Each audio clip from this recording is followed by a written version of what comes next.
जहां तक चाइना का सवाल है और इंडिया चाइना का, देखिए ये इक्वेशन समझनी चाहिए आपको।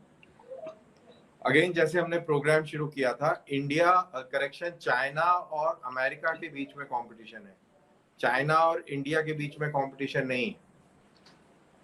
वो मैंने आपको रीजन बताया क्या है। तो इसीलिए चाइना अपने न्यूक्लियाई असलाह को बढ़ाते जा रहा है, न्यूक्लियर बॉम्ब की डिलीवरी मैकेनिज्म को इम्प्रूव करते जा रहा है।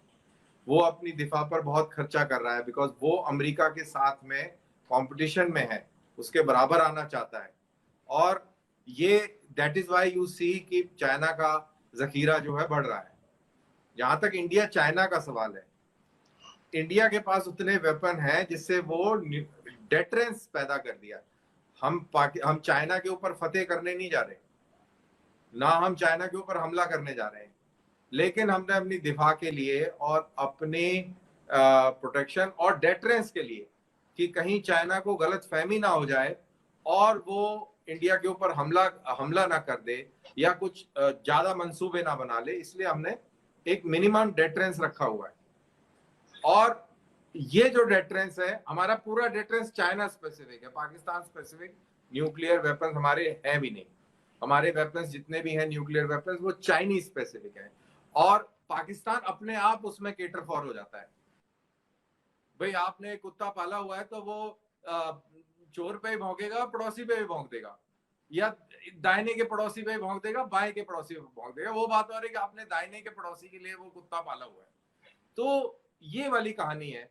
अब क्या होता है कि जब ये डेटरेंस को क्रेडिबल बनाया जाता है, क्रेडिबल डेटरेंस कैसे बनती है कि आपके मुल्क में इतनी सलाहियत है कि उसको एयर के जरिए, मिसाइल्स, ग्राउंड बेस्ड मिसाइल्स के जरिए, एयर बेस्ड मिसाइल्स और बॉम्ब्स के जरिए, और सब सर्विस सतह से नीचे, दैट इज समुद्र की सतह से नीचे से आप उसको फायर करने की सलाहियत रखते हैं। इसको ट्रायड बोलते हैं। ये जो ट्रायड की कैपेबिलिटी है पूरी दुनिया में 6 मुल्कों के पास है, that is 5 nuclear powers and the new induction in India.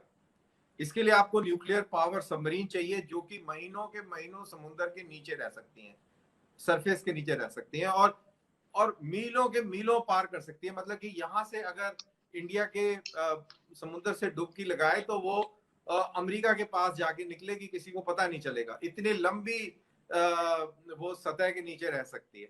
तो जो ऐसी काबिलियत रखते हैं और फिर उसके बाद मिसाइल दागने की काबिलियत रखते हैं, ये एक मैं बिल्कुल सिंपल भाषा में समझा रहा हूं कि ये एक ओवरले है कि अगर आप गलती कर भी देते हैं कि एक न्यूक्लियर बम चला भी दिया, तो आप उसको, आप जमीन के ऊपर जितने भी न्यूक्लियर पॉइंट्स हैं जहां से आपने देख लिया ये लॉन्च पैड है, ये एयरफील्ड है, ये आपने सब तबाह कर दिए, लेकिन आपको ये नहीं पता कि सबमरीन कहाँ घूम रही है, और वहां से जो जो आप पे हमला होगा वो एक बहुत जबरदस्त डेटरेंस क्रिएट करता है। और ये डेटरेंस हमारे पास चाइना के खिलाफ है, और क्योंकि वो चाइना के खिलाफ है तो वो पाकिस्तान को भी केटर कर लेता है। तो अगर पाकिस्तान के पास 100 न्यूक्लियर वेपन और ज्यादा भी हो जाएं तो उससे कोई फर्क नहीं पड़ता, क्योंकि जो जवाबी कार्रवाई होगी वो बिल्कुल बिल्कुल जिसको बोलते हैं कि परफेक्ट होगी, उसमें कोई गुंजाइश नहीं होगी, और उसमें रिस्क भी नहीं है कि आप अगर मान लो कि एक मुल्क जो है अचानक से हमला कर देता, पाकिस्तान हमला कर देता है हिंदुस्तान के ऊपर, सारे न्यूक्लियर बॉम्ब डाल देता है पहले हमले में ही। नहीं नहीं सर, हमारा नाम ना लें आप। नहीं आप नहीं, चाइना का ले लें नाम। कोई भी ले, कोई भी चलो चाइना का ले ले, तो लेकिन उसके बाद वो मुतमईन नहीं, उसके बाद वो शांति से बैठ नहीं सकता है, क्योंकि फिर उसके पास उसको फिर भी उसके ऊपर न्यूक्लियर बम जाएगा, और वो न देगा इस सबमरीन की वजह से। तो ये इंडिया के पास एक बहुत बड़ी डेटरेंट कैपेबिलिटी है। It does not make a difference कि 10 हैं कि 100 हैं। आप मेरी बात समझे, आप जो जी। इसीलिए इंडिया बड़ा रिलैक्स्ड है और इंडिया अपने लेवल पे चल रहा है। अच्छा ये तो रही बात एक, लेकिन एट द सेम टाइम इतनी ज्यादा सीक्रेसी रहती है कि किसके पास कितने हैं, क्या है, ये भी कोई क्लैरिटी होती नहीं है।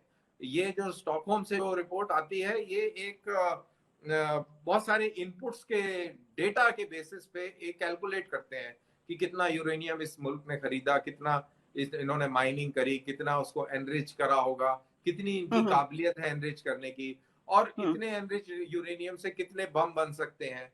तो ये एक एस्टिमेट है, ये रियलिटी नहीं है। बट इररिस्पेक्टिव, जो आपका सवाल था कि आप इतने रिलैक्स्ड क्यों हैं, तो उसका रिलैक्स्ड का कारण मैंने आपको बताया कि वो न्यूक्लियर सबमरीन्स हैं जो हमारे पास हैं, और एक अभी दिसंबर में और तैयार हो रही है, और टोटल 6 तैयार होनी है।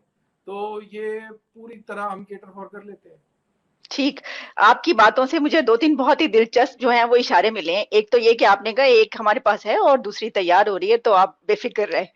तो और दूसरा ये आपने जो बात की वो मुझे बहुत अच्छी ये लगी कि आपने ये कहा बात करते हुए शुरू में आपने ये कहा कि ये जो है ये हमने चाइना के लिए है, पाकिस्तान के लिए नहीं।